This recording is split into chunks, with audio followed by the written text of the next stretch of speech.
Good evening, everybody. My name is Howard Kaufman. I'm the budget chair this year. Welcome. Mr. Guarino, could you please call the roll? Mr. Mosher, Yes, I'm here. Mrs. Oden, Here. Mr. Kaufman, Here. Ms. Raymond, Here. Ms. Timmons, Here. Ms. Hohensie, Here. Ms. Van Twyver, Here. Mr. Guarino is here.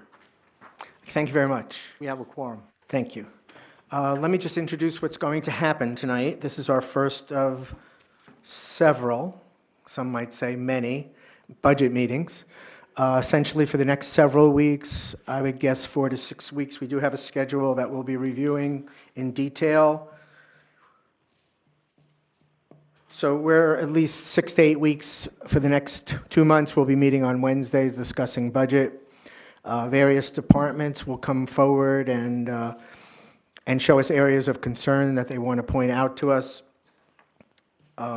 Tonight, Mr. Donovan will have the floor for about an hour, where he will be making I guess, is Dr. Mosley joining you? I'm guessing on that. So Dr. Mosley and Mr. Donovan will be presenting to us a proposal, the district's proposed budget for FY 2019, which begins July and runs through over the winter to the June of 2020, I guess that is. So with that in mind, Mr. Donovan, just let me say before, we have a few additional things beyond this presentation, and once we complete the presentation, then we'll move into something else. It's informative, and you'll see we're trying to bring you up to speed on a very complex thing. Mr. Donovan, please. Good evening. I'll start. So what we're going to do is that I will begin talking about the first couple of slides, and then Mr. Donovan will talk about numbers, and then you'll certainly talk about some recommendations in terms of budget considerations for next year. This is my first proposal in terms of what I would like to consider the 50,000 view from the top, or what I'd like to say from the balcony. And one of the things that I would like to do, and just by state that this is by far something where it's a discussion. It's a discussion where at this point I'd like the board to consider. Certainly there can be adjustments that can be made to the budget, both I would say adding some provisions and also making some reductions as well. But we don't want to talk about the word reductions in this type of environment as of right now. So can we start? Good. So the premise of this budget, FY19, goddamn, is, and based on a couple of tenets, in terms of priorities for the district, you will hear me say time and time again that it's important to attract and retain educators in the district, and that's under the umbrella of bringing stability and peace to this district. I think for long periods of time that faculty have questioned whether they were going to have jobs, questioned where their pay was going to be, and questioned where the overall district initiatives and directions are going to be. And this budget, I feel, starts to address those concerns and also bring some stability to the district. By far, our growing population of ELL students in the district continues to grow. I think it's important that we start to focus in on their needs, their learning styles, and more importantly, devoting more resources to this group of students. I don't see the population continuing to go down. Are you making a motion for me? First of all, can we ask questions on each slide, or are you going to go through the whole thing before we can ask questions? I would prefer to go through the whole thing, because what I'm going to do is connect all of these recommendations to the budget items and give more background on each of the bullet points that are up there. Okay, thank you. So our ELL population continues to grow. Certainly when we have more budget discussions, I will show you where those challenges rest for our students. I also think kind of what ties in the next bullet, no reductions, ties into our retaining staff. By far, we want our teachers to stay with us. We want our teachers to start their careers in the Nashua Public Schools and end their careers in the Nashua Public Schools. There were some adjustments we needed to make to our full-day kindergarten where we wanted to bring equity to all of the classrooms. There is a need to talk about the janitorial services district-wide. Last year, there were 10 custodians that were cut district-wide, and that cut has been felt throughout the district, and we need to have that discussion in terms of where the district is going to move and how we want to address that need. In the budget, you'll see recommendations for increases in custodian positions because there is a need for that particular type of service within the district. And finally, this budget brings what I would say peace to the district in a way where we're going to move from chaos and conflict to a place where we start to connect our needs, our goals to strategic planning, and we really start to move the district forward in terms of where we'd like it to be.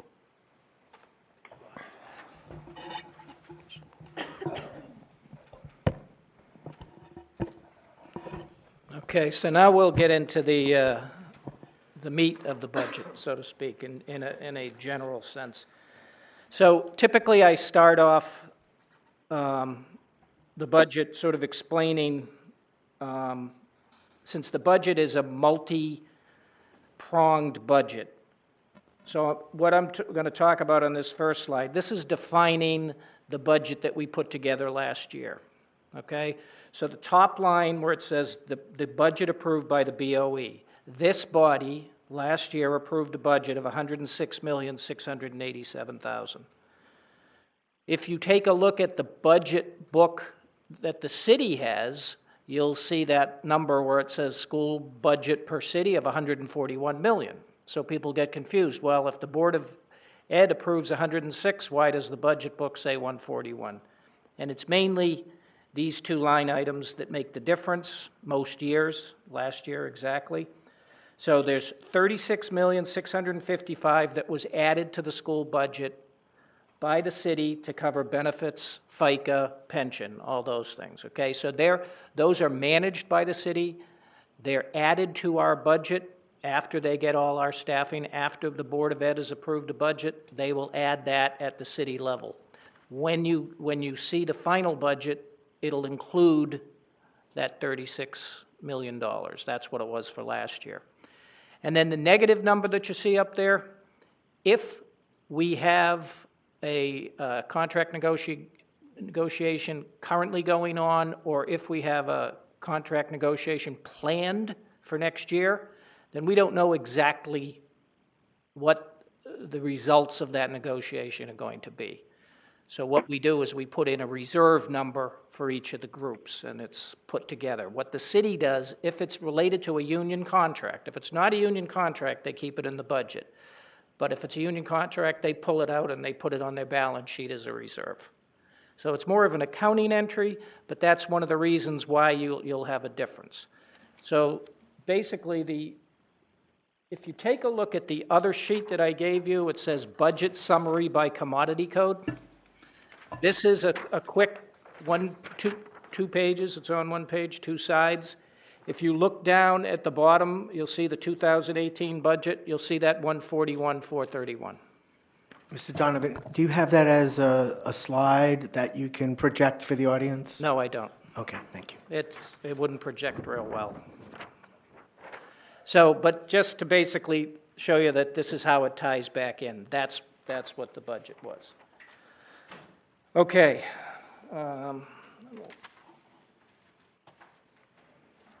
So that's where we ended up last year. Okay, for this year, as I said on the previous slide, the budget at the end of last year that was approved by this body was $106 million. The budget that's being proposed tonight, we'll call it the superintendent's budget, that is $110,329,000. So that's a difference of $3.6 million, or from a percent increase of 3.41%. And just a quick summary of how we put this budget together. basically, we start with a budget using current levels of service. So if we have a contract where it says a certain group makes a certain dollar amount, and the following year they'll make another dollar amount, then we, person by person, we go through and we put that into the budget. Same with, let's say, the transportation contract. We know the cost for buses was one number last year. We know what it's going to be next year because there's a contract in place. So we put all those together first and build what we call sort of our level service budget. And then at that point in time, we meet with people, superintendent talks to people, we make decisions, and then we add things to the budget based on needs. So we'll get into more of those details later.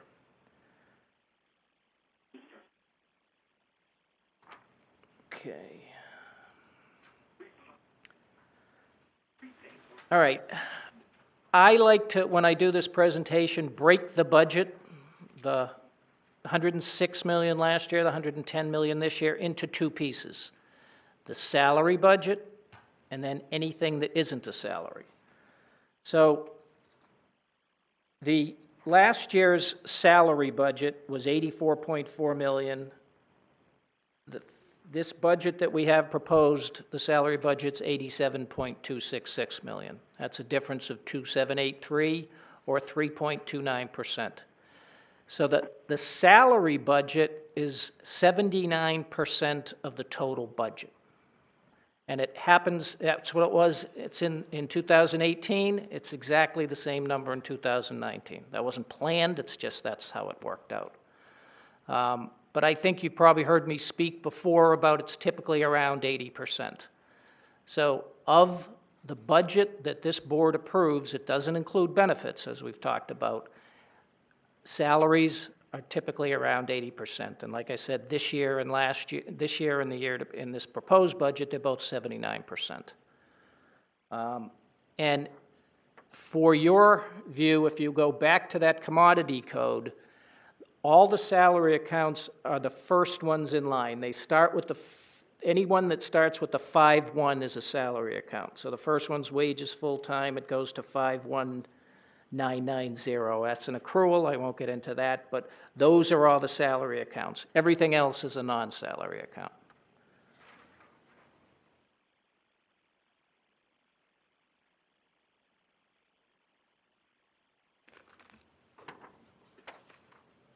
Okay, so what I did on this next slide was basically broke out some of the salary accounts so you can get a sense of where the increases are coming from. The first, wages, full-time, part-time. It also includes any salary allowances increase. So basically, this is what the salaries of our employees are. Okay, this is by far the biggest chunk of the budget. It's certainly by far the biggest chunk of the salary piece. So you can see the difference in those is $2.6 million from 18 to the proposed budget that we're discussing tonight. The next line down is wages per diem. That's what we call it. Basically, that's the substitute cost. It's the amount we pay substitutes when they come in on a daily basis. It's also for if you're a continuing sub or a long-term sub, they make more than just the $67 a day that a daily sub makes. They can make the same per diem as a teacher if they're there long-term. So both of those, that's what makes up that 1.2 million. As you can see, there's very little change in that in the budget. The severance, that's a number that over the years has gone up and down. Obviously, it depends on how many people leave the district. We don't know. We did get a report on Monday of some people that are retiring. There'll probably be some more to come. But that's simply the teachers. The teachers need to let us know in advance. Administrators don't necessarily have to. None of the other groups have to. So this is just an estimate. Last year, for example, I think it was a little lower than the 800,000. This year that we're in now, it's already over 800,000.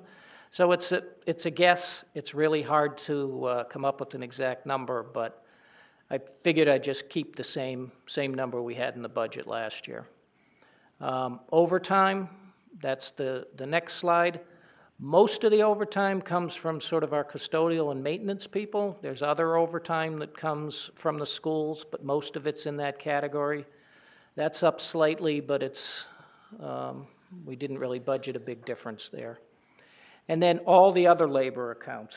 The other labor accounts are longevity. Most contracts have longevity. That's about 385, 390,000, I believe. It's a thing called additional hours. You'll see that on one of the accounts. Additional hours is basically the cost of summer school and the cost of any work done outside a contract. It's mostly by the teachers. They get paid $25 an hour if they do work outside a contract. And so they might do work during the vacations, summer, they may do work in the late afternoon, work for a committee, so, but the bulk of the additional hours is really from the summer school program. And it also includes two other accounts, the stipends. Stipends are given to coaches, that's the largest stipend. They're also given to head teachers and a few other things. And then there's a negative number that we put in the budget every year, and that's included in this all other labor. That's called attrition. And basically what that is if we're going to have I'll use a teacher because it's an easier example. A teacher may be making $70,000 and he or she retires, and then the replacement for that teacher may be someone that makes $45,000.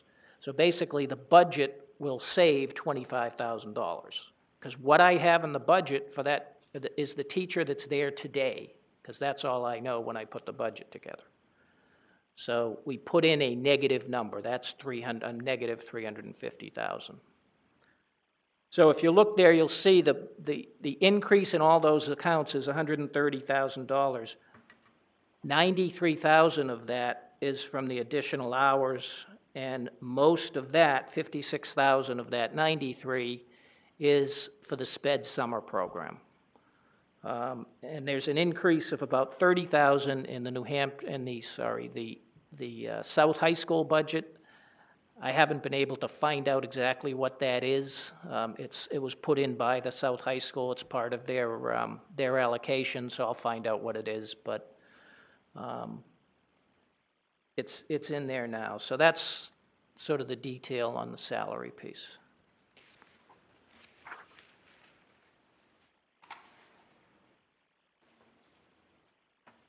Okay, so you got the full budget, you back out the labor, so you get 21% more of the budget. That's all these non-labor accounts. So all the non-labor accounts in the 2018 budget were $22.2 million. It's a little bit over $23 million in this budget. It's an increase of $859,000 or 3.87%. So basically 21% of the budget is increasing by 3.87%.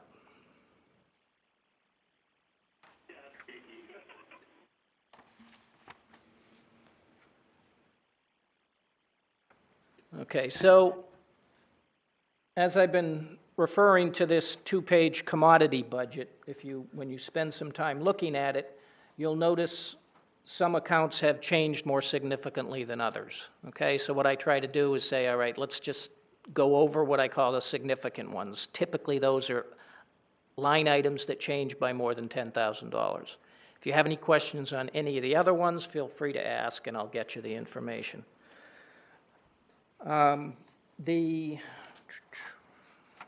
So the first one is transportation. The increase this year is $434,000, which is a fairly significant number. It's made up of two pieces. $265,000 of that increase is the contract increase, which is 4.5% versus last year. There's $169,000, which is the school choice program that used to be paid by Title I. Okay, that program is ending at the end of this school year.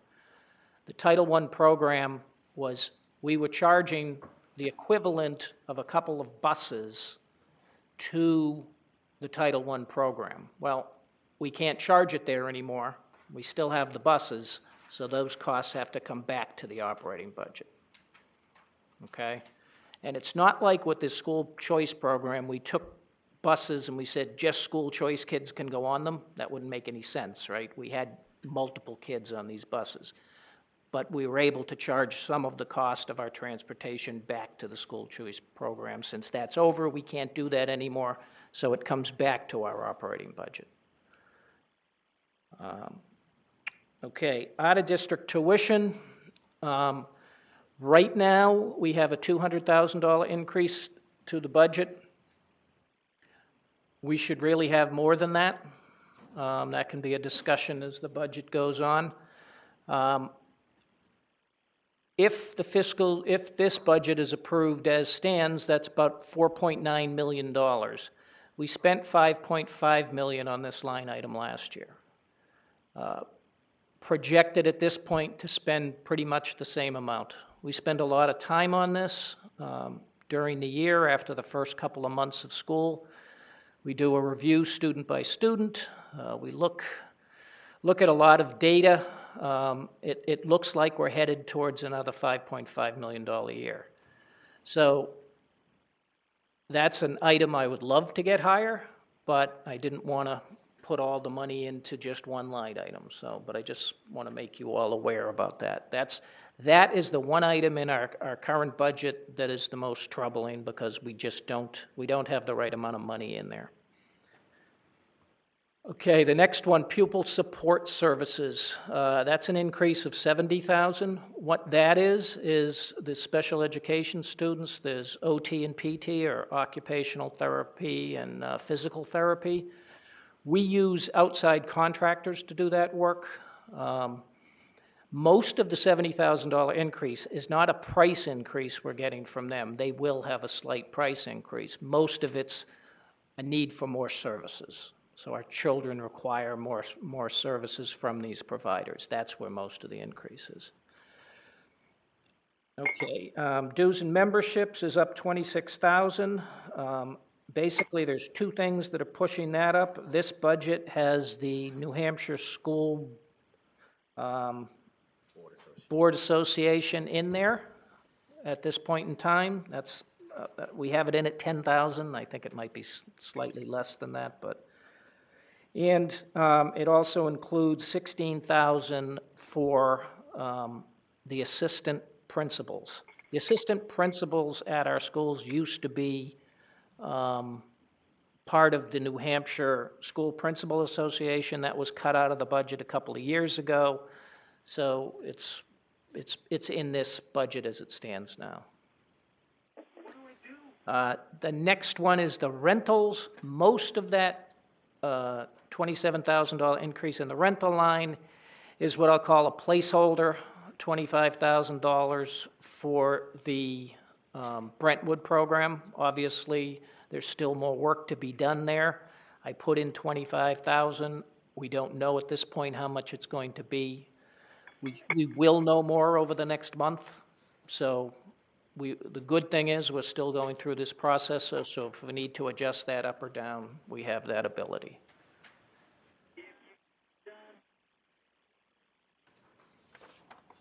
Okay, a few others here. Legal is up $10,000. We have an agreement with Attorney Clausen, which covers $39,000 to $40,000 of that, and we always have some other legal costs, whether it's special ed related or miscellaneous things. I just think that $50,000 is a comfortable number for us going forward. Contracted services.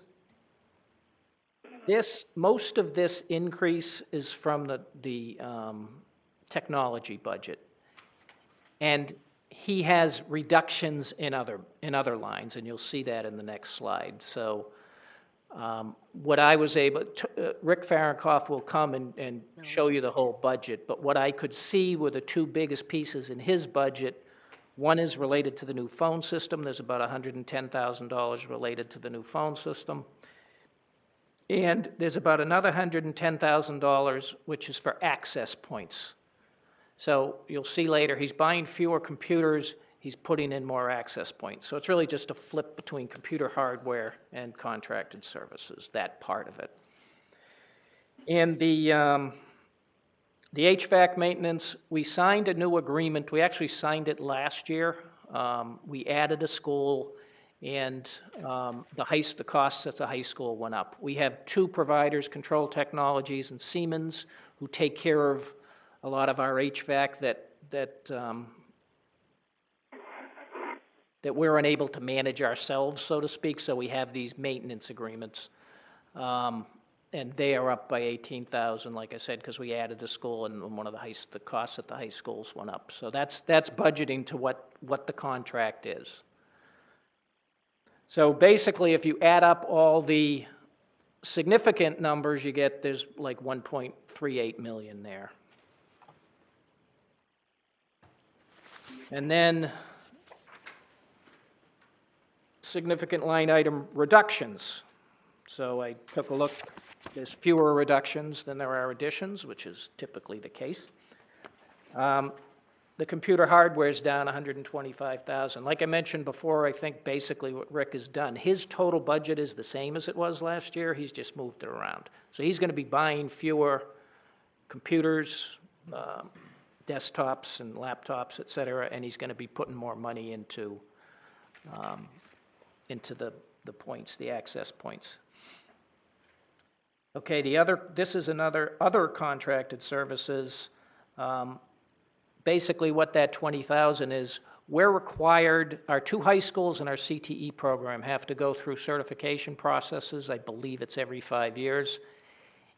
In fiscal year 18, the South High School is going through that process, and CTE, I believe, has already gone through the process, so there was 40,000 added. In 19, only the North High School will go through it. So it's $20,000 less, and then next year it should be $20,000 less than that because we shouldn't be going through any certification for a couple of years. And then the computer software is showing up 49,000. I took a look at the detail. I think you should probably wait for Rick Fahrenkopf come to talk about the individual softwares. He's got a list of about 25 of them. I know what the big ones are, but I don't even know what some of these smaller ones are, so he can speak to that.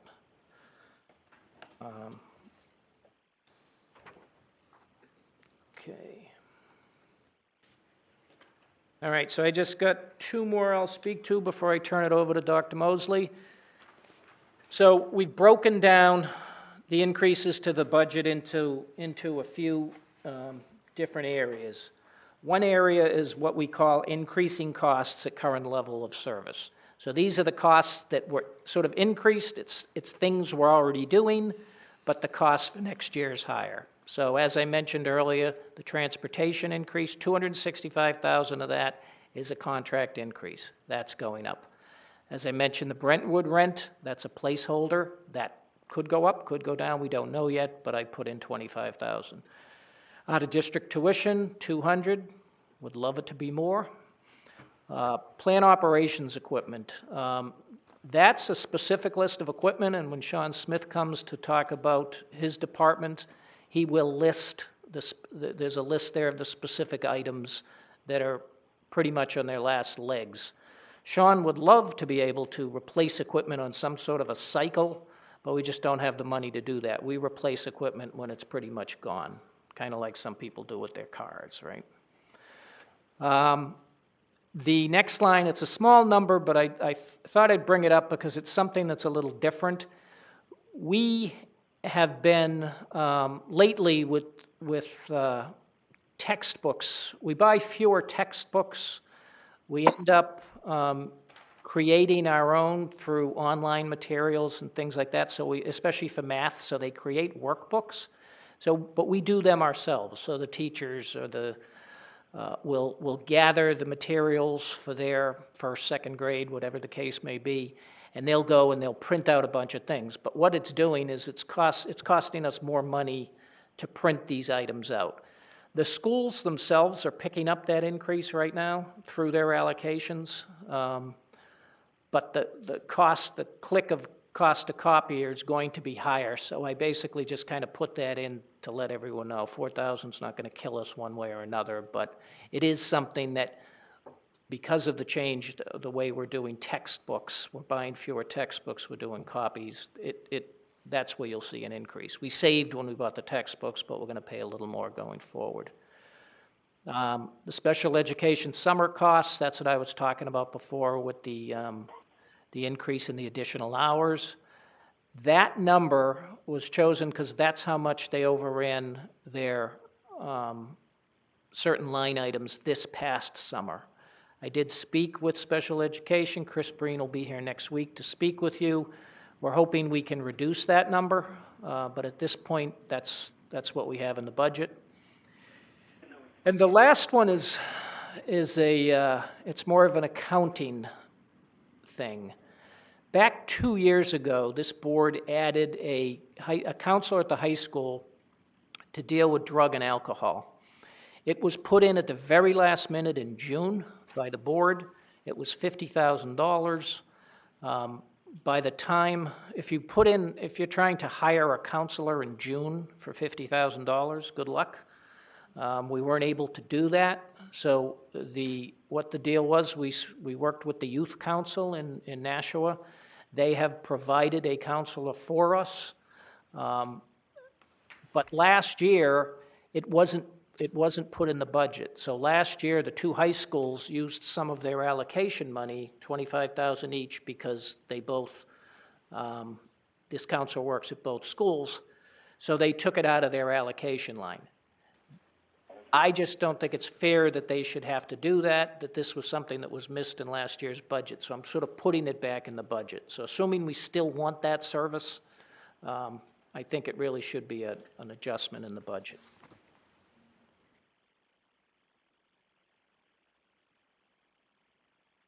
Okay, and then this one, like I said, this is one of the items where we define it as costs that are shifting to the operating budget. These were the buses that we used to, this was the amount of money we were able to charge to the Title I grant. We can't do that anymore because the school choice does not exist in 19. So those costs of those buses are coming back to us. Dr. Mosley? So some of the things that this budget includes is the restoration of positions. One of the things that I want the board to consider is to slowly phase in the 10 custodians that were cut and reduced from last year's budget. This is, I would say, phasing in. Right now, tentatively, we have 3 full-time custodians in this budget at $105,000. Next year, we'd like to phase in more custodians to restore those positions that were reduced last year. The other line item is restore assistant principal membership to the professional organization. That number is likely, and I don't want to say too much because we're currently in negotiations with the principal association, so that number might, in fact, I would say, might be reduced, if not disappear in some capacity. I don't want to say too much, but for now, we just have that as a placeholder. And reduced sports revenue estimate, that number is at $9,000. And what happens at the high school is that we like to say that we generate revenue with the fee that kids pay to play sports. And so that revenue that that students are responsible to pay to play sports, that's still falling short. So this is our way of saying that we need to have a placeholder of about $9,000 to cover that difference. Communications director from 0.5 to 0.75. I am not going to sit here and feign anything that by far Stacy's position was cut by 0.5 last year. I don't know what happened last year. I don't know what transpired. I will say that there are community members out there that are contacting me fairly weekly and consistently, and I feel that I don't have the capacity to get back to them in a timely manner, in a way that builds further partnership. I'd be more than happy to get into the details a little later, but certainly I feel that that Stacy would be helpful one more day a week to start to continue those partnerships. There are people who are contacting me saying, can the school do this partnership? Can the school do this and do that? And I don't have the time to continue that dialogue. Where I'm concerned about is that I don't want the school to be perceived as the entity that doesn't want to have the partnership, that doesn't have the resources to reach out to the community. I think school is community, and I think having that time and that resource available to our, not just to me, but to our general community, I think is invaluable. The governance piece is something that I've talked about since starting. It's about $10,000, and I echo Dan's comment. It might be a little different, but again, I believe it would be appropriate for the board to explore the governance piece. This is a placeholder for the New Hampshire School Board Association, and later on in the coming months, I certainly have Mr. Christina from the association come down and talk to you about the benefits of being part of this association. Not a benefit, it's a benefit for you as individual board members, but also as a board in general. So that's where that is in the budget. Go ahead, Dan. So the other piece that I wanted to broach to the board, and I've been talking about it, is that I believe we need additional supports in our HR department. I want to be very clear in public that this is not a criticism of the current people who are employed there or Dana O'Gara, the Director of Human Resources. This is a need. We have 7 different bargaining units in our district, 7 different contracts that have so many different caveats and annotations to them.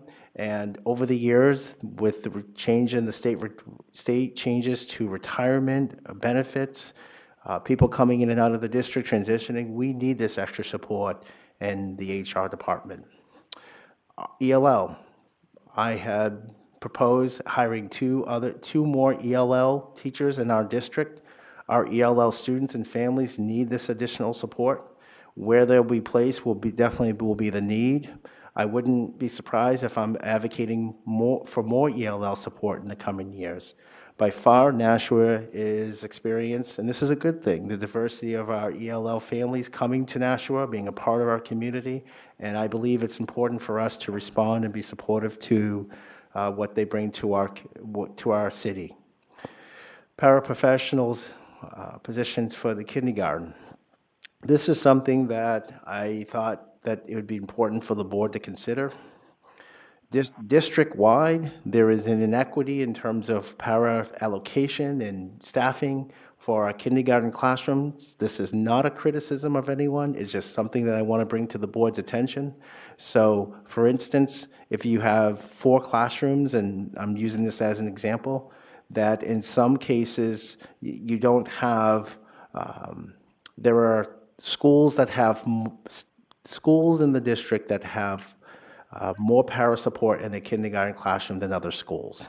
With this proposal of adding approximately 8 more paras to our full-day kindergarten, and they'll be specifically for our full-day kindergarten, in essence, we are going to be assigning a 0.5 para to all of our kindergarten classrooms. I think that's paramount. A grant writer, I say part-time, and I was talking with Dan today, and I said, can we change that to a 0.7-ish? And I say ish because I believe that the grant writer in this district is by far overdue. Even if and I'm not talking about a grant writer that is a good writer. That's not what I'm talking about. I'm proposing for a grant writer.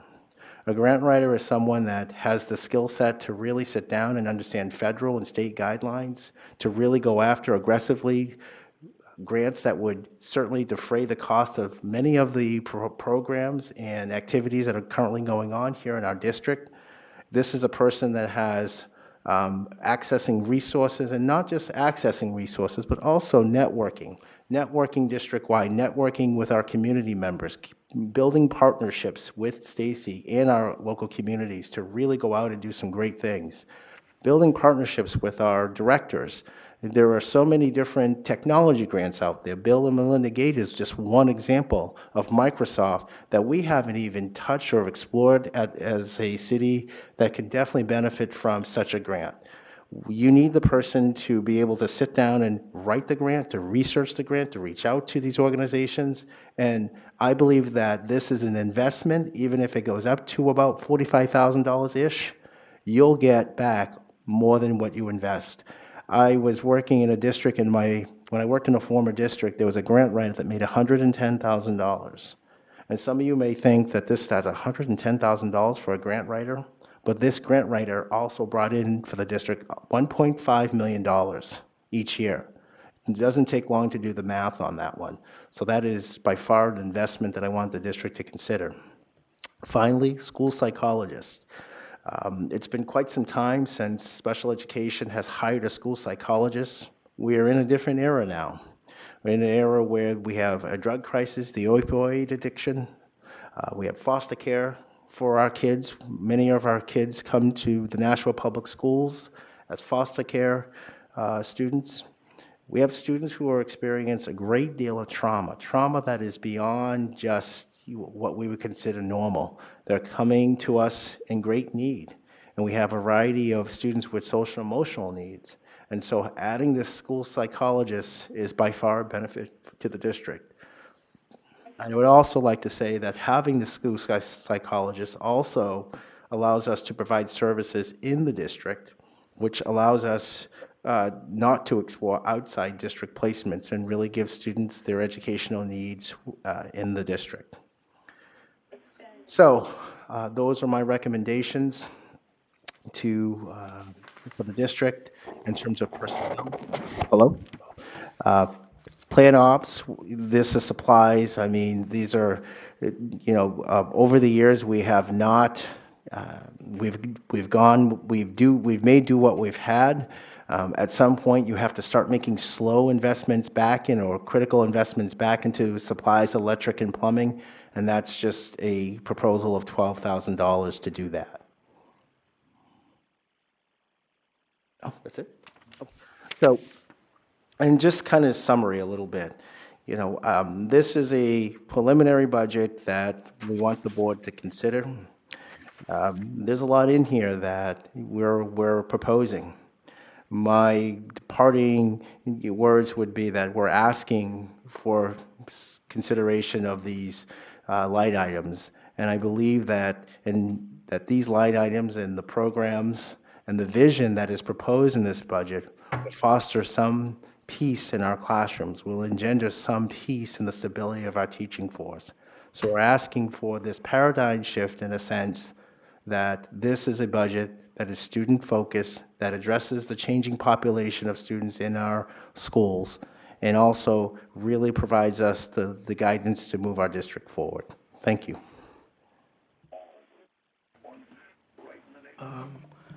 So this concludes this portion of your presentation.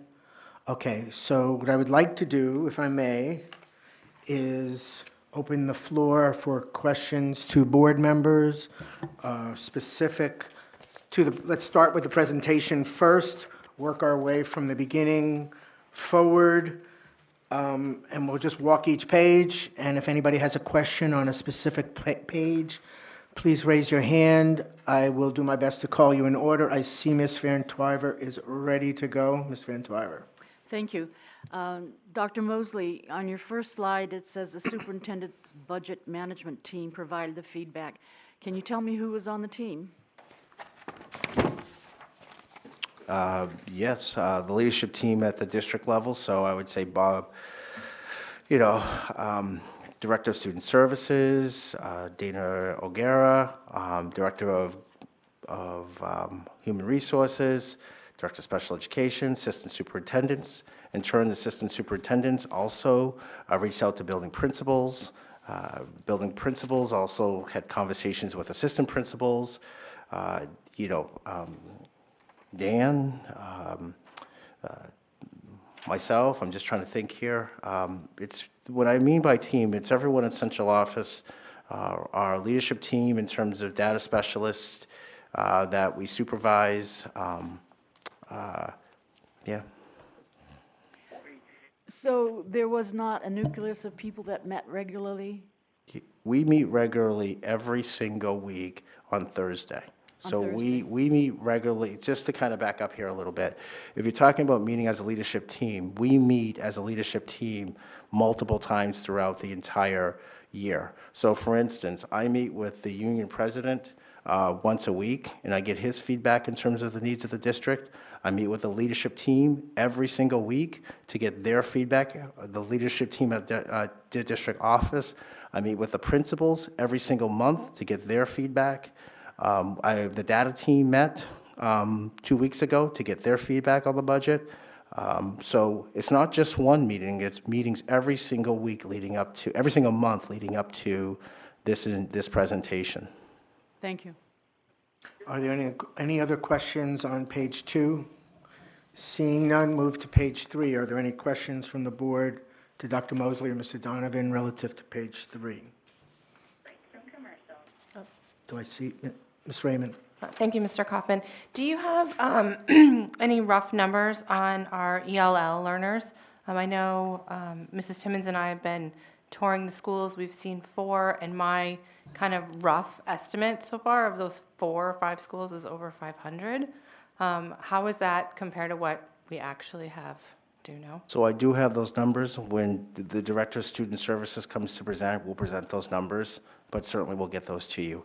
And I will qualify my statement on Mrs. Raymond by saying we have the numbers of identified ELL students. There are also, I always like to say, there's about 2 to 3% that are transitioning into the district that are unidentified that need to be identified. Okay, thank you. So I would just say, Ms. Raymond, remember your question so that when Mr. Chopra is here, you'll be able to see if it's answered the way you're looking. Okay. Anybody else on this particular page have a question?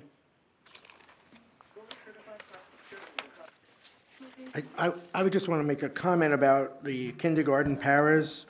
You know, being one of the board members that lived through the introduction of kindergarten, we were told that there weren't, well, at least for the first year, I guess, there were no needs for increases, and yet we hired 2 additional staff at your request earlier this year. And now was it 8 paras, you said, for a half para coverage in each of the kindergarten classrooms. How do I say it? Is this the end of the staffing requirement, at least for the current, well, it won't be this current year, we're finishing with what we have. But this will get us through the next year. You don't anticipate any additional teachers for kindergarten? It all depends on enrollment. So enrollment it fluctuates. So we only react to enrollment, and there's a limit of about 20 students per classroom for the full-day kindergarten.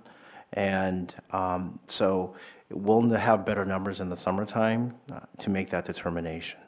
My concern is that, and so many numbers, so little time, but if I remember correctly, there are approximately, and help me out if I'm wrong here, about 740 students currently in kindergarten. Mr. Donovan, you're nodding, yes, thank you very much. Am I close? Can I accompany that nod with an ish? Because I don't want to be quoted, and I want to give us an out just in case we're wrong. I'm doing ballpark here. I'm not trying to nail you down on a number. But what I also recall that the partner number with the 740 was a capacity number of about 800. So we are really knocking on the door of either additional classroom space, Yes, or additional teachers. So absolutely. I'm trying to get it out there because that's how close we are to the edge. So as of the October 1st count, it's about 750 kindergarten. I was pretty close. Okay. Yeah, this is just someone that lives in it. We had registration for kindergarten over bicentennial, and it was, sold out. I mean, that's how popular it is over there. And I just speak as just kind of someone who lives in that area, that I could see that there was quite an interest in that full-day kindergarten over there. So are we going to speak about this later? I guess when we talk about the paras, we'll talk in more detail about kindergarten. Is that your intent? Yes, and I will show you exactly how this is broken down, because it's not as sometimes clean as we'd like it to be. And some of our schools that have 3 kindergarten classrooms. So for instance, I just used the example of 4.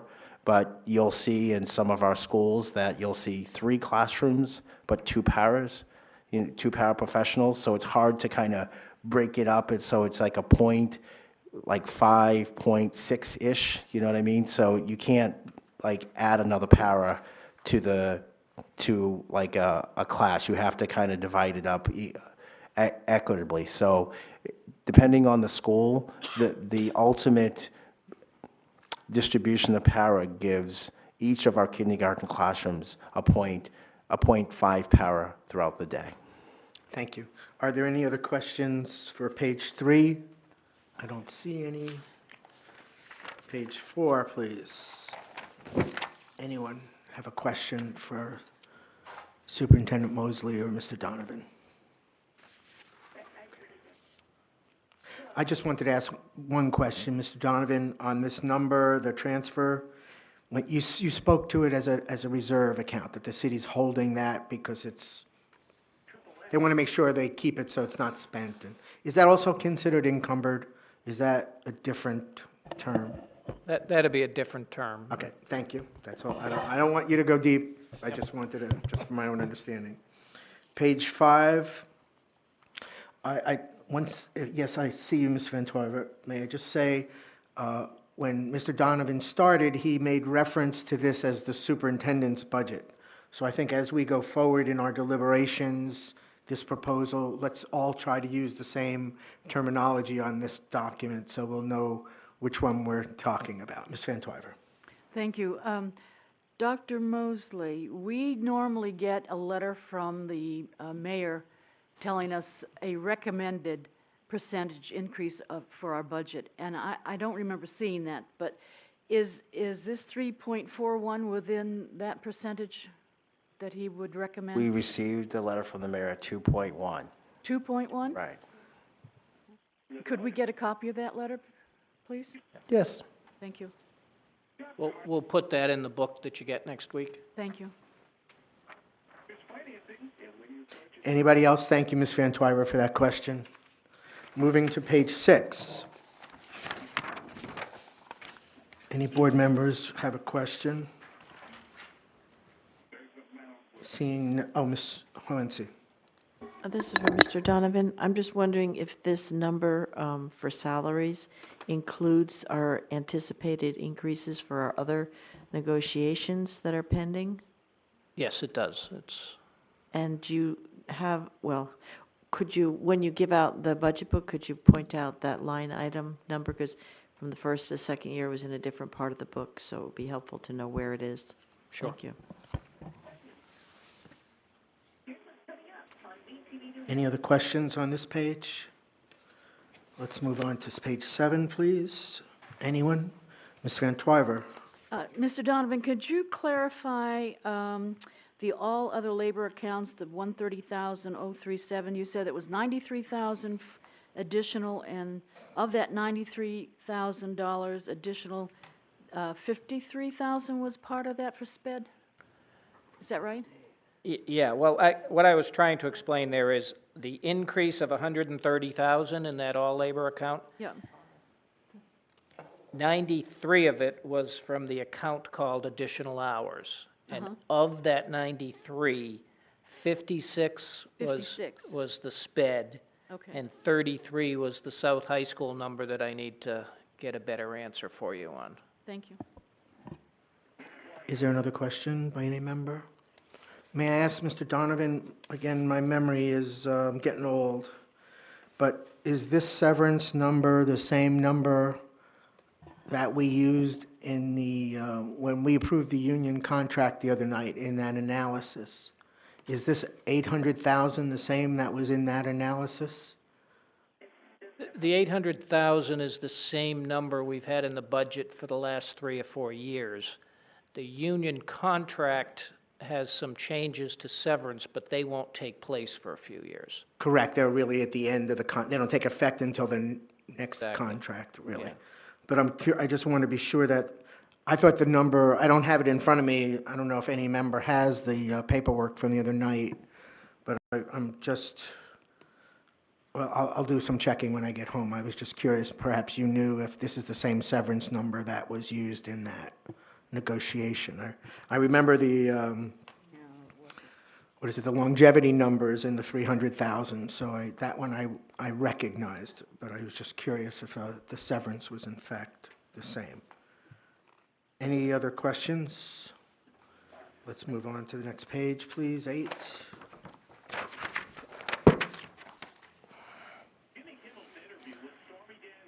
Anyone? Any board member with a question? Maybe I'll ask. I know for the last, back to transportation, we're stuck with those costs. We own them, essentially. But the out-of-district special ed placement, the tuition, we know now that for this fiscal year, we're about 500,000 short, if I remember one of the last conversations I had with you. It's about 800,000 short in the school year we're in now. So we're 800,000 short in this year. And you, if I heard you correctly, you suggested that we probably need at least $5.5 million next year. Probably, yes. So, I'm going to let you ask that question in a second. Okay.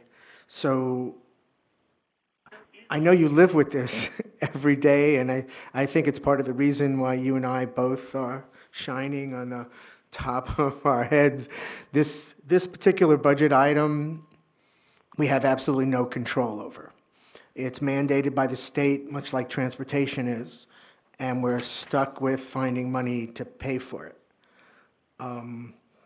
So, Ms. Raymond, would you like to ask your question? Yeah, I was just wondering why, I have two questions actually. One is why we don't have that placeholder of 5.5 million if we know that that's kind of been the trend last year, this year, like why would we put something lower? And then my second question is, as we're discussing changes to Brentwood, if we move forward with the new facility, can we expect out-of-district placements coming in to offset some of these costs, or no? We might. It would be difficult to budget. I don't like to budget revenue because it's hard to count on. Cost is much easier. You can control it. So it might help us. If they bring it in, it certainly would help us.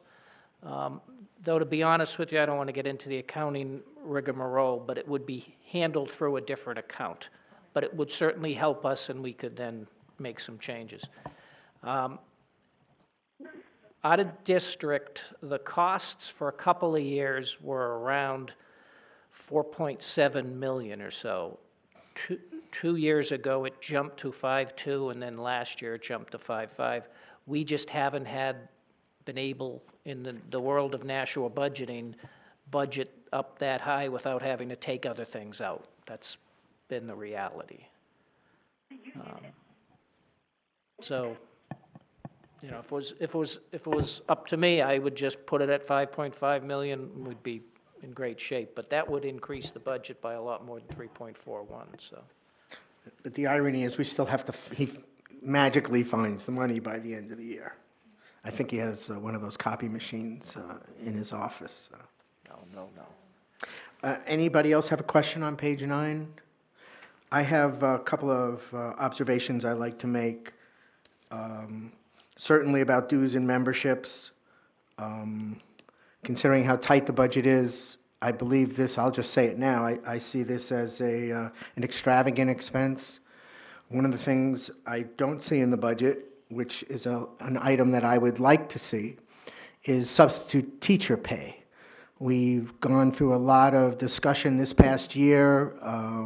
We had some ideas about what we might bring to the budget committee, and a very small, was a $2,000 increase for substitute teachers, I think is, considering the shortage and the competitive, if you want to talk about competitiveness across school districts for teachers, I substitute up in Merrimack occasionally.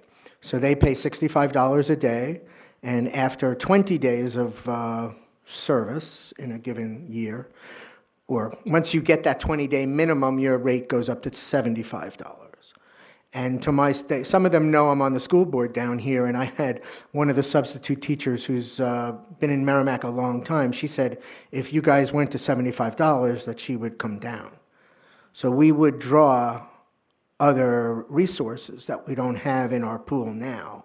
And I just want to mention that early in the cycle because, and Mr. Donovan, when the time comes, will ask you to speak to that survey that was done, and they actually did a whole big analysis on substitutes and needs and things like that. Anything else on page 9? Okay, moving to page 10, please. Anyone? So I just want to, I'm going to channel Mr. Farrington here a little bit and ask you about the phone. I thought one of the benefits of the citywide phone system was that our costs were going to go down. We actually hallucinated, I think, at one point where they would be significantly reduced, or, gee, the city's got a phone system. They're going to, float the bill. So can you comment on that now, or is that something we could do at a later time? I just want you to, Yeah, at some point, drill into that. Yeah, I think we'll make sure that when Mr. Farrington, Farrenkoff. Farrenkoff, shows up, that he'll have that information for Okay, us. thank you. Anything else on 10? Anyone? No? Moving to 11? Any questions? Yes, Mrs. Oden. I'm sorry, this is minor, but I thought the two high schools had coordinated their schedules for the NESAC certification, where one was going to do it a year or two earlier, and the other one was going to do it a little bit later, and they were both going to be done this year, I thought.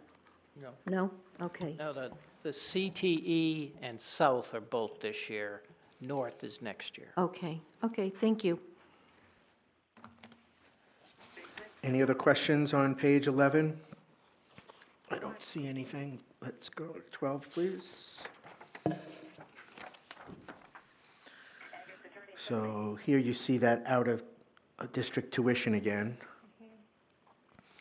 Now, anybody have a question on page 12? Ms. Hohensee? Thank you. I'm wondering if this 25,000 placeholder is sufficient based on the numbers we've been looking at, or the fact that we don't have anything solidified yet. Yeah, it may not be, it may be, I mean, until we sort of make our decision in the next few weeks and then negotiate hard, then we'll have a better idea. But it's a placeholder. It might need to be a little bigger, maybe we can do it. Okay, thank you. For the sake of discussion, I would prefer us not to talk about the CTE in general, because we are in negotiations or potentially negotiations. Brentwood, you mean? I'm sorry, Brentwood, for that piece. So we'll get back to that at a later time if the board would like to have that discussion later. Does anyone have another question on page 12? I don't see anybody, so let me ask this question. Mr. Donovan, the increased copier line. Now, if I look at your budget summary by commodity code document, line, I just had it, copier of 54421, it's about 2/3 of the way down. Copier maintenance contract. So I see you're increasing that by 8,000. So is this 4,000 part of that 8,000? Yes. Okay, good. Now, if I recall correctly, we also pay about $130,000 in Eureka, those workbooks that you spoke of, where they go, we don't do that copying in-house, we actually send that out. So, and I know there was a question or thought to bring that in. Is that in this budget? Because that's a significant, it's $130,000 of copying costs that you're going to pay for one place or the other. Personally, I think we should keep it outsourced, because I think you need a dedicated operator to crank out that kind of material. Yeah, I'm not familiar with the 130,000 number, but the costs to provide these materials are in the budget. They may be mixed in between school allocation accounts and our accounts. But, Okay. 130 sounds high to me, but I'm not, Okay. I don't know for sure what that number is. So the reproduction costs for the workbooks that the students might use through Eureka Math are spread out in the budget, but they're accounted for. Yes, And this 4,000 is part of the 8. yes. Okay, thank you. Anybody else have a question for this page? I don't see anything. Mr. Mosier, I haven't called on you. Do you have anything you'd like to join us with? Not at this time. I'm going to go do some more analyzing of the budget with, when I have a chance to sit down with the budget book. Okay, thank you. Page 13, anybody? So our average cost of, Ms. Hovensey? Could you differentiate between a regular bus and this? We were told previous years it's 53,000 for a regular school bus. These are different? No, it's portions, what we did, it's portions of buses that we used for these routes. So it was a calculation that we came up with. There's no different in the bus. We have basically the special education buses and we have the large buses, so there's no other. It's just this was the amount of money we were able to charge for the school choice program to Title I that we can't do anymore. Okay. So what was previously a per bus cost of around $53,000, but you now have an increase in that contract, so that number is going to change? Right, you said there was I'm sorry, 4.5%? Yeah, I mean, in the or so- fiscal year 19 budget, it's 4.5% higher than it was in the current, so it's 300 and something per bus. I don't know off the top of my head, but Okay, it'll be it's in the transportation okay, detail. thank you. Anyone else on page 13? Thank you. Mrs. Oden? And did I hear you say that will go away after FY '19? Well, the cost isn't going to go away. The buses are still needed, but we can't transfer that cost to a grant. We're going to have to pay for it all ourselves. That's why it's higher in the operating budget. But those students that went to another school under the school choice are no longer going to be at those schools, is that my Right, because understanding? that was for the K 1 through 5. So those kids are this year 5th graders. We told them, I think 3 years ago. Right. You can keep the program, and if there are a few families who choose to send their younger child with the kid to that school, so let's say a kid that lives in Fairgrounds is going to New Searles because his older brother goes there, they're going to have to get the kid there themselves next year. There'll be no transportation. If class sizes are large at the particular school they're going to, can they be told that they have to return to their school, their home school, due to That's class size? possible. They'll, direct the school director of services, student services reviews that every summer. Okay. So yeah, that could happen. I don't know if it happens very frequently, but probably a good question we can ask him. He'll be here next week. Okay, thank you.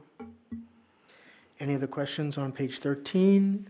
Page 14, restoring prior reductions. Anyone? Dr. Mosley?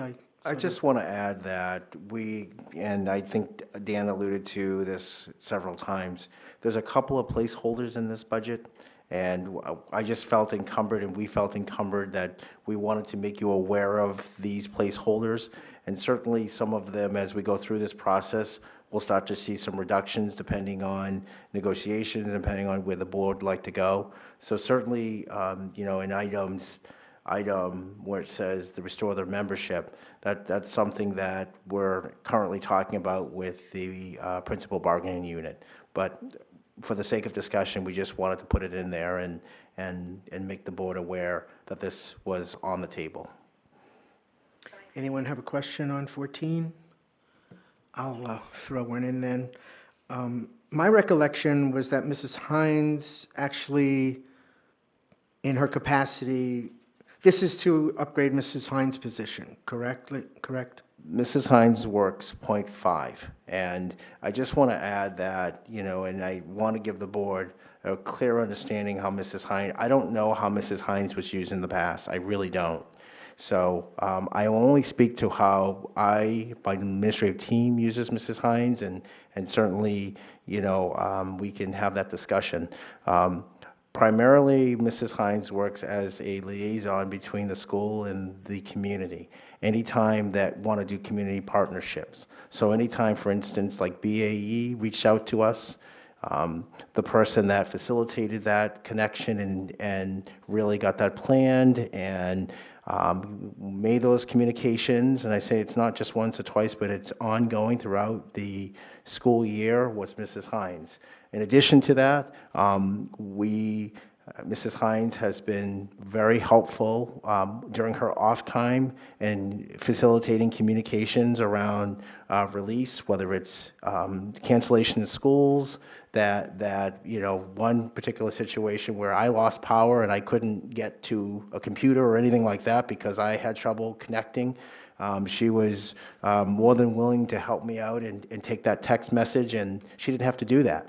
But just having that extra backup to have access to the website was invaluable on that day. And I don't have a list of individuals that reach out to me. I have individual community members and organizations that want to forge and connect and begin partnerships with the schools, and I am unable to respond back in a way that I feel would be comfortable because Mrs. Hines isn't there full-time. And so the limited connections we do have, because of the result, I don't have Mrs. Hines there, can sometimes be challenging because she's only there part-time.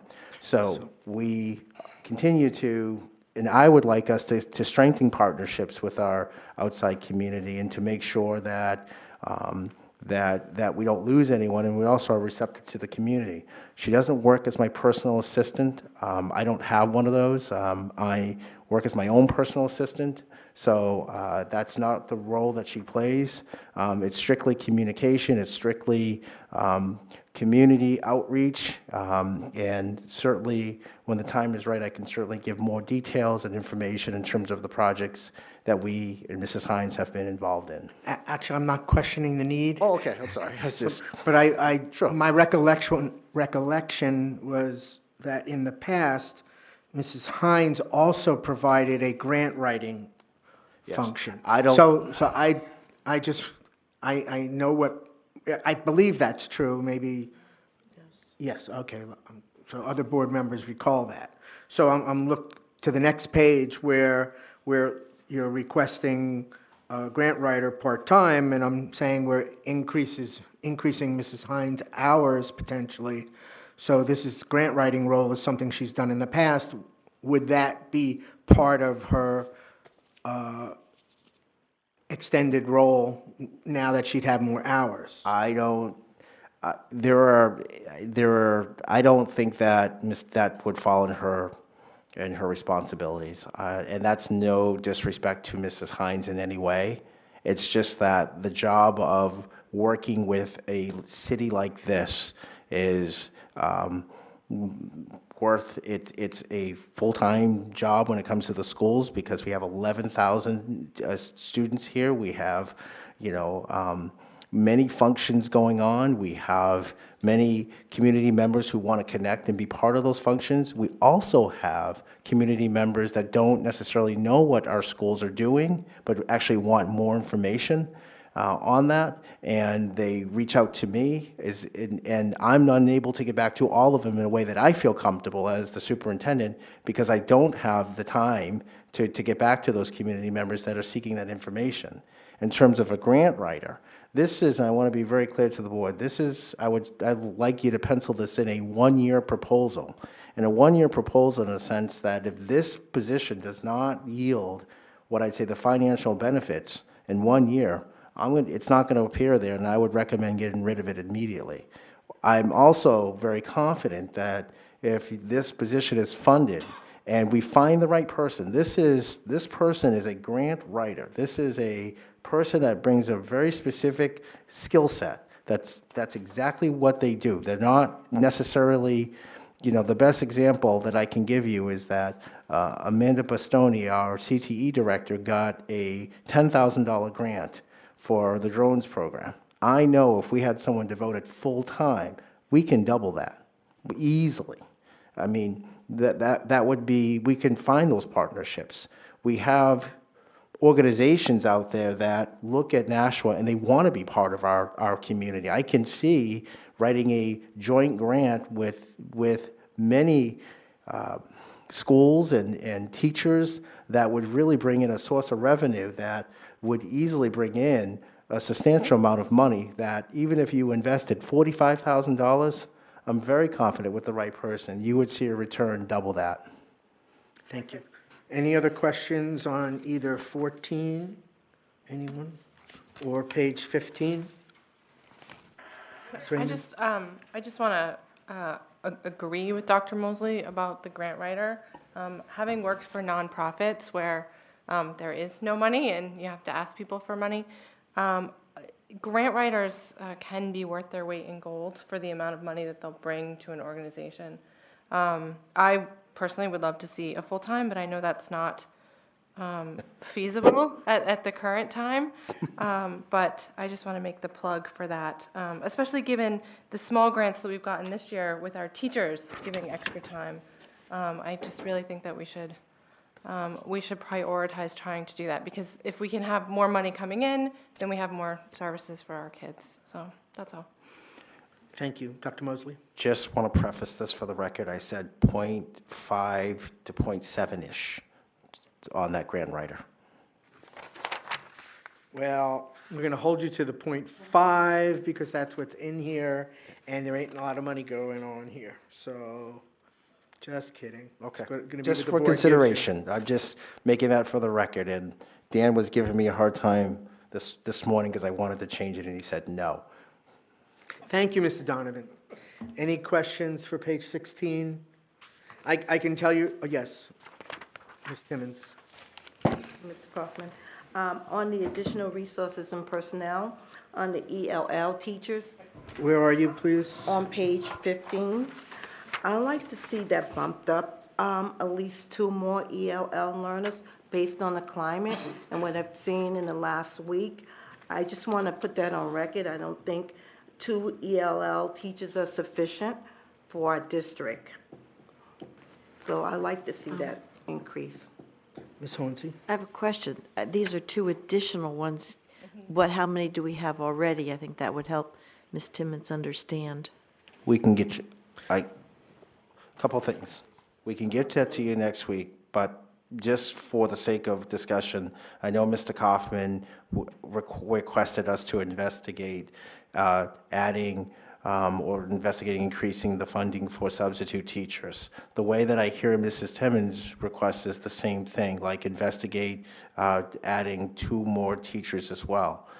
Am I correct on the board on that?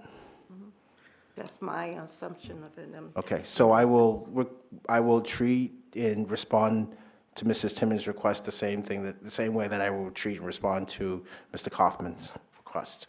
Thank you. Thank you. Okay, anything on 16? I can tell you that Mr. Smith comes to us when he needs something. And he's predictive and tries to stay ahead of it, but I would say that major maintenance things are occurring at probably 90% lifetime of things. It's not the maintenance where you might want to do it at 70 or 80%. So he's he's behind, but purposefully behind. So if he's asking for something like this, it's just his stockroom, really, that just ancillary parts that would be used on a regular basis. Anything for page 17? Anything? No? How about page 18? I don't see any 17, right? Anyone? 17 Oh, is there the is no last page page. 18. There is Okay. no 18. Okay, so thank you very much. So that concludes the review of this particular document. I know, Mr. Donovan, you have some other materials for us. Yeah, I'll just spend a couple minutes. Could you review the schedule? Yes, that's what I have Okay. here. So if you can take the schedule we passed out, basically you'll see it's every Wednesday. We do have scheduled at this point in time on March 14th, there's a public hearing. So whatever the budget looks like at that point in time, we will present to the public. Sometimes we've done that in the auditorium, sometimes we've done it here, depending on how many people we expect to come. But just quickly on the next couple of weeks, next week, we will have presentations by Chris Breen, who's the Special Education Director, and Bob Chopa, who is the Student Services, but he also does the ELL. So a lot of those questions you asked tonight can hopefully be answered tomorrow. You'll be getting in your packet this Friday sort of a summary of what they're going to speak about in all their appendices. So feel free, obviously, to go through those, and then they will do a quick PowerPoint, and you can answer the questions. So for the next 3 weeks, that's what we'll be doing. You can see on the 14th of February, that'll be transportation, plant operations, and CTE and curriculum.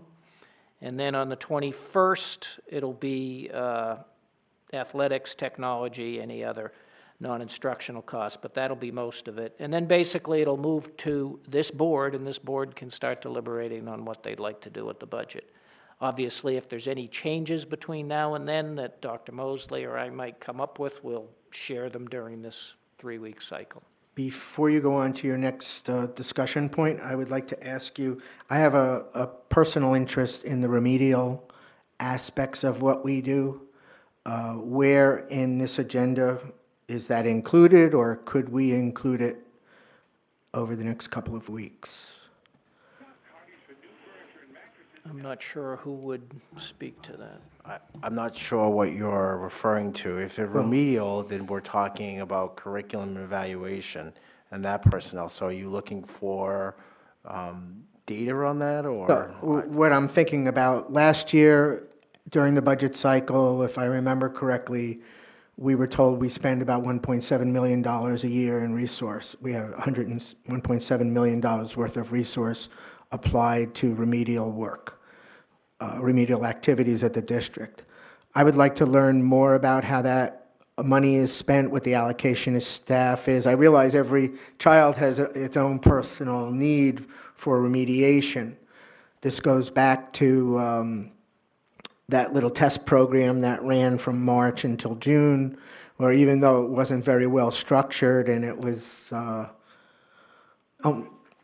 each school kind of implemented it in their own way, we saw within a 3-month span some children making up 1 or even 2 grade levels with a concerted amount of one-on-one. I don't know if it was always one-on-one or small group tutoring. And with the remedial resources we have, I want to see if we can apply any of that during the school day so that we might be able to achieve some of those results again. This budget, I had a totally different approach to how I would have approached this budget. I guess I'll just say it now. In the past, we've had about a 1.3 spending cap, and we've managed to, the last 2 years, hold on to that pretty tight. This year, the mayor gave us 2.1. And in my mind, what I would have liked to have seen was we kind of stay in that model of the spending cap at 1.3%, view that additional 0.8% as money we're getting this year because we can't count on it in the future, and really go and dedicate that $864,000 right to the remedial aspects and give the kids help at every K through 12, well, 2 or 3 through 12. Every child who needed remedial help, we would have had those extra funds available for it.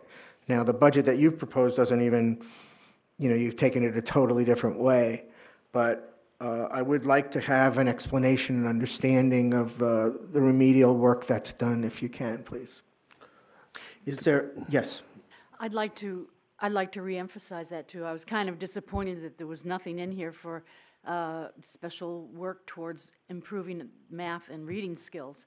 So I would like to echo that, what Mr. Kaufman has said, because I think that is more important than anything else in this that we're going to do this next year. A couple of things. The good thing about that program is that it was funded by a grant.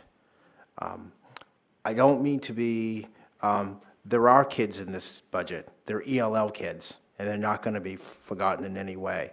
And some of those, that voice doesn't necessarily have a face. And yes, math and science and reading is important.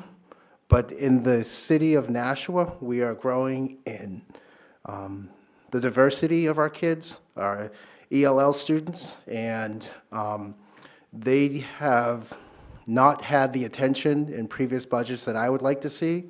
So there's a discussion to be had. Ultimately, you know, the board can make that call on that, and I'd be happy to share with you some of the challenges that putting this budget together, if that's where the board wants to go at that level of a 1.3, we'd be happy to, at some point, make that adjustment, and you know, that's where we'll be as the board, and we can certainly move forward on that.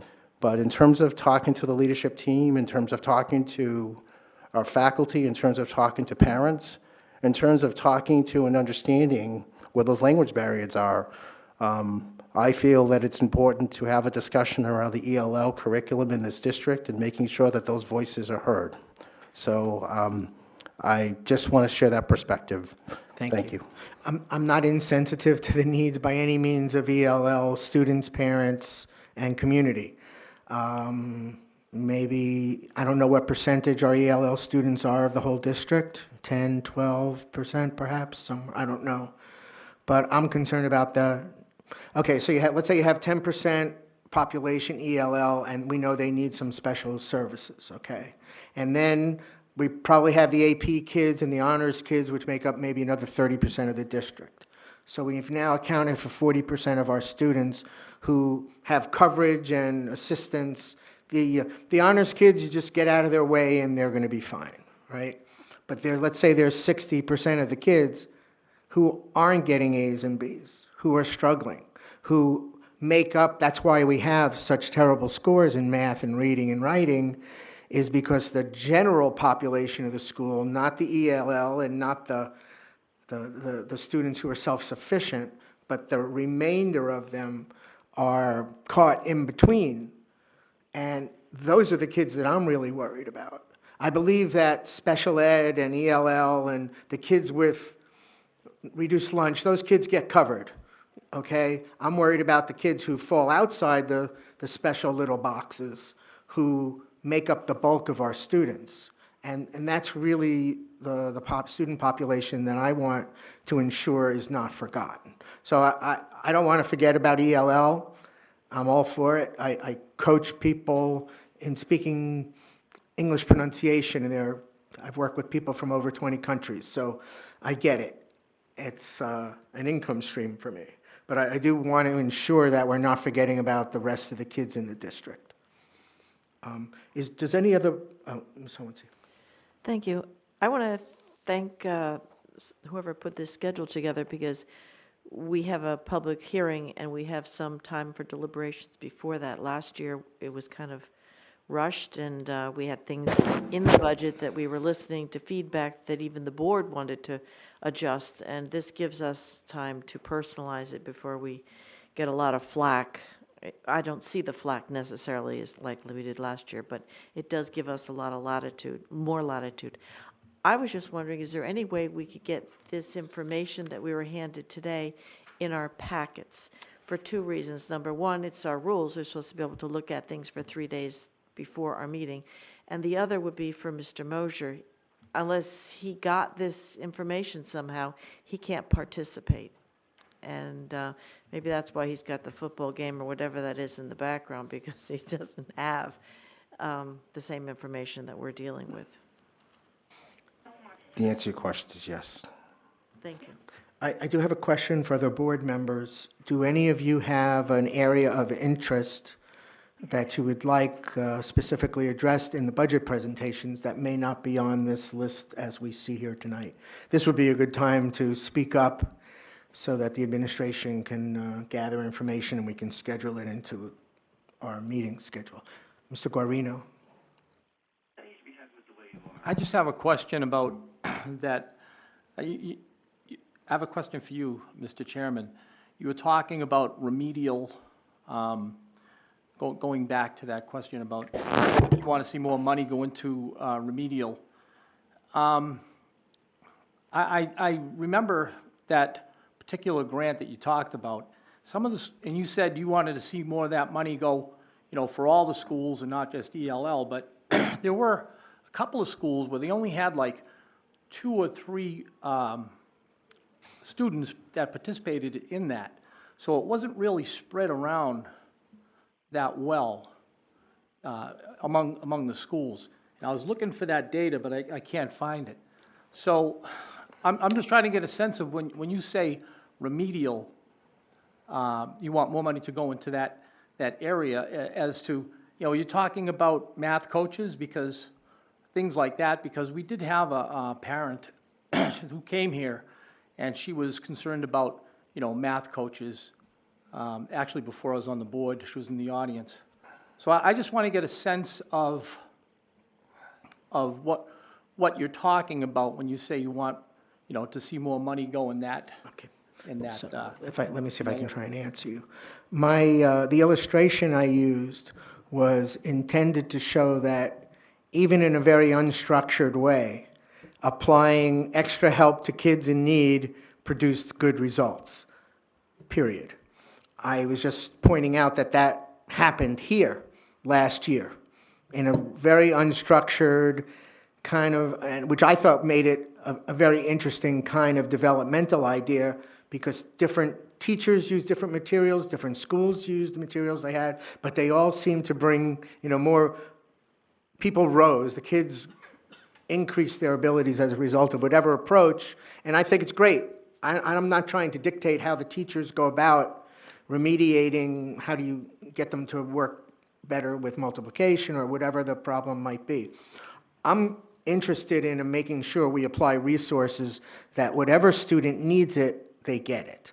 I am not trying to suggest in any way how. I'm not saying you should follow the model of the grant and however they did that. I'm not saying that at all. I'm leaving that up to the teachers and the curriculum specialists to determine A, what the student needs, and B, they can figure out how best to deliver that remedial effort.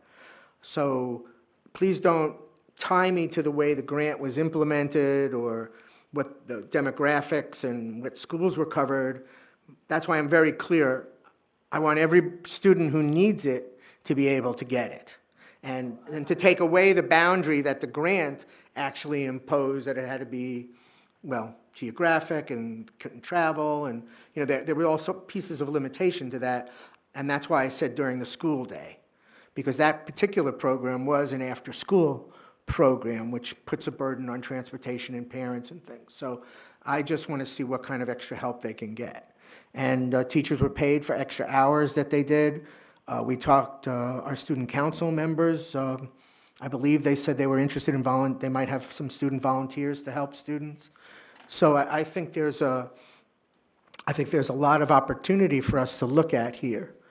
And just, there needs to be some kind of funding behind it to give it an incentive. So I hope I've answered your question. Yeah, no, thank you. I appreciate that. I'm just a little bit worried about that there may not be enough funding to do, everything that you want to do. And so that's why we have this meeting and we go through 6 weeks and 8 weeks of it. Yeah. So it really becomes quite iterative, and it's kind of interesting because at some point we almost reach a consensus. We do vote on each particular proposal, so we'll all have a voice. Did I see Ms. Van Twyver? Yep, you sure did. The purpose of public education is to teach reading, writing, and arithmetic, and it's very important. You heard the other night the citizen who came up and wanted to know how come we spend all this money and our children still cannot read and write at grade level. And those test scores prove that something is wrong. Either the test is wrong or what we're teaching is not right.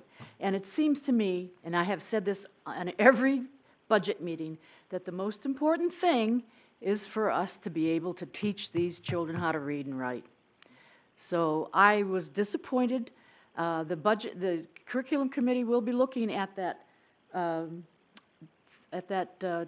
pilot class to see where the problems were. I'm going to develop some things to see if we can pinpoint where the problem is. And I don't care how much money you spend on education, but we've got to have results. Any other, Mr. Guarino?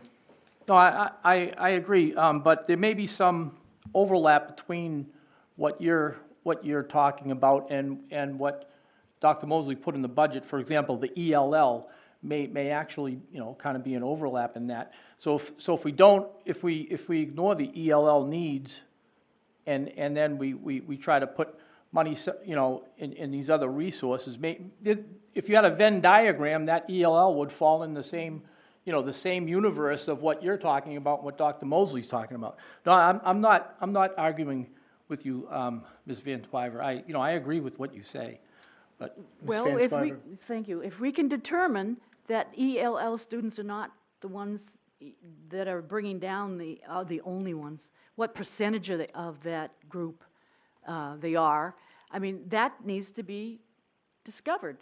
It may be that they're not a small percentage and that there are other students who still have the problem of being able to read and write and math at grade level. Now, I know we're going to a new system of assessment and that growth is going to be more important. iReady has been on that bandwagon for a while. It was growth, always growth. So we need to really look at that, and the curriculum committee will try to challenge that, or try to address that. Okay, I'm going to limit discussion on this particular thing right now. Does anybody else have a request for a future topic at a board meeting? And if not, okay. Thank you, Ms. Raymond. Thank you, Mr. Kaufman. I have a question, and this might just be for my own education about the process, because this is the first time I've gone through this. I'm curious about where or if improvements to some of the school structures fall within this budget system. I've been touring some of the schools. Some of them need things like flooring and paint and maybe a new building. I don't know. So how does all of that fit into this budget structure? I think Mr. Donovan is lined up to answer that for you. Sort of two-pronged. A significant renovation is something like, for example, that we did at Broad Street a few years ago. We just finished at Sunset. We're looking at doing at Elm Street right now, or Main Dunstable, whatever. That's a bonded effort, and that whole process is we would bring things here to the board. It would then, assuming this board, let's say, we'll just take an example that they would like to, improve Elm Street. That would then, we could move that off to a committee at the city called the Construction Committee, and the JSSBC, which we have some members here. That would get discussed. So that would cover significant costs, and most of that, as I said, is bonded. When it comes to painting walls and smaller things, that comes through our deferred maintenance. We don't have anywhere near the money we need to make the school look like you probably would like it to look. So we sort of chip away at that. But if something rises above all others, then we can work on that. So if I may, as an example, a year or two ago with the air conditioning over at Mount Pleasant. Right. That was something that had been an issue for some period of time, and it was, I think the parents really drove that home. So parent voice means a lot to the board if you're listening at home, so that sometimes helps. To be honest with you on that, that came from the school capital reserve, okay? That account doesn't have a whole lot of money left in it. So at some point, they can raise, but the money won't be there. There happened to be some money in that account. There's still probably, a couple $100,000 in there, but that's about it. So we have to make the right choices. Yes. You put them all, Mr. Smith has quite the list, We can go through if somebody would like to move something up on the list, and Mr. Smith will go over it when he presents. If somebody feels they'd like to move something on the list, then that's probably a good time to bring it up. So any other questions on this? If not, Mr. Donovan, I think you have some other material to cover. Okay, just one more. Mr. Kaufman had asked, quite frequently we get, as I had mentioned earlier, questions about, okay, there's the operating budget, but really you spend more money at that at the school district. So it says here, the sheet that I gave you, Nashua School District at the top, budget versus actual. So this is for fiscal year 17. That's the year we just completed. Okay, we're in fiscal year 18 now. So if you look down, we'll just look down the budget column. Here are all the costs that get assigned to the school district or the school district spends. You notice it says school budget MS-22. The MS-22 is a state report. So some people say, well, send me the MS-22. Mr. T-Boom's famous for that. Okay, so then he says, look, your costs are more than this. So basically, the MS-22 includes basically all the spending. Most of the spending does include grants, actually, but this sheet shows you all the spending in the district. So there's the operating budget. That's this budget you approve with the benefits. That's the operating budget. That was the $137 million in 17. Then you see there where it says City of Nashua allocations, legal, financial, IT, property, unemployment compensation. That's about $2.6 million. Those are costs that get allocated back to us. They're incurred at the city. The city says, we supply you with legal help. We supply you with some financial service help. So that's just an allocation. It's an accounting move. I mean, the costs are actually incurred at the city. They just allocate some back to us. Then you notice the two large numbers on there, principal on bonded debt and interest on bonded debt. So that's like $11 million there. That is the interest and principal we're paying on the bonds that we have now for work we've done on school buildings. Okay, and there's a whole schedule associated with that. The bonding is an important part of as you know, the city owns many, many buildings, 22 buildings or so. You've got to keep them up. There's lots of costs. There's paving. So there's a number of things the city bonds. This is the school piece of that. Okay, then capital improvements. Ms. Raymond mentioned, okay, what about trying to paint some walls and things? We're trying to pave things. That's that amount. And as you can see, it's only $200,000 a year that we get. It's not in the operating budget, but it's given to us by the city. We request $600,000 a year. We've been receiving $100,000 or $200,000 a year. So that's where you start to see a lot of these things fall apart. Okay, the special revenue, the $6.2 million, that's a number that's in the state report. In my opinion, it's not really a cost because special revenues, and we'll go over these at the end of the budget when you've approved this one. Basically, a special revenue account is an account that is set up for a specific purpose. So a simple one to explain is we have a driver's ed program at the high school. That is a special revenue fund. Students pay money to take the driver's ed course. That goes in. Those funds are then used to pay the teachers and the driver teachers and any other fees it takes to do it. So those monies stay in those accounts. So they have revenue and they have expense. And they have to stay profitable just like a business would. But it's not, the taxpayers don't have to pay any more money. The kids are basically paying, in that case, for their own driver education course. So, like I said, there's probably about 10 or 12 of those, and we can go over what they are, but that's a number that shows up on the MS report. And then that's the subtotal of the MS was, as of 17, $158 million. Then I said, let's put in our grants number. So the grants last year were $8.7 million. That's Title I, which is about $3 million. That's IDEA, which is the special education funding. That's about $3 million. And I can get you a list of what it equals for all of them. Those are the two largest. There's Title III, there's Perkins Grant, there's a whole list of grants. So basically, this is just to show you that here's sort of all the funding and all the numbers that roll through a school budget. So, Any questions for Mr. Donovan? Thank you very much, because I asked for this, and just to put our $106 million budget in perspective, we're significant, but there's a lot more money being spent that a lot of times we don't realize. right. So I have two other things I wanted to ask. Ms. Donovan, you might remember that the data analyst Kathy Wild had worked with you and created a spreadsheet that actually looks at the budget data and allows us to visualize and see charts and trends over the last couple of years, which I think will be very helpful for our discussions. And I'd like to know when we might be able to get a presentation on that. And then secondly, if board members are interested, I know I would like to have a copy of it. Unfortunately, the software I have on my machine is older, and wanted to know if, Dr. Mosley, I think you were going to look into this, if we do have a site license for Microsoft Excel or Office that might be available to board members. And if so, perhaps if board members are interested in receiving that, what process might we use? Is it available? I can talk to Rick Ferenkoff. Okay. I can check in with him. Okay, thank you.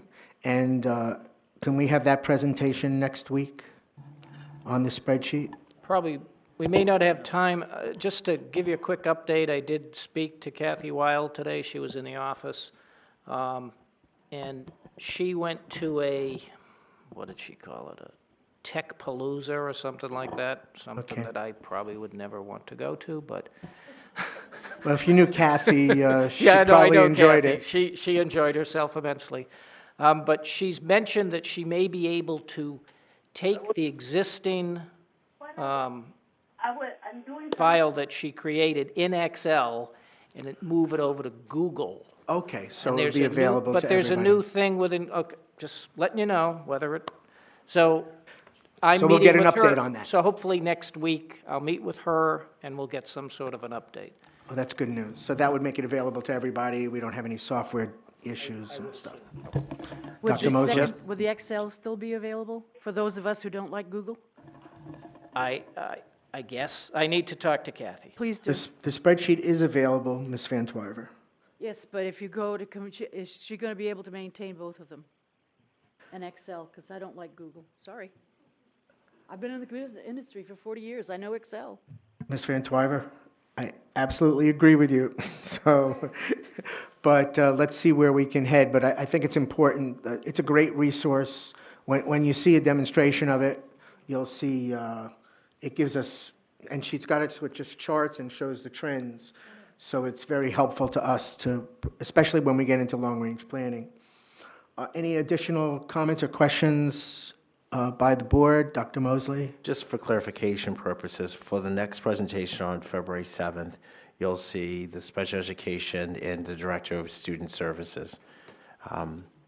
I think that'd be appropriate just to have those two come and present and give the board adequate time.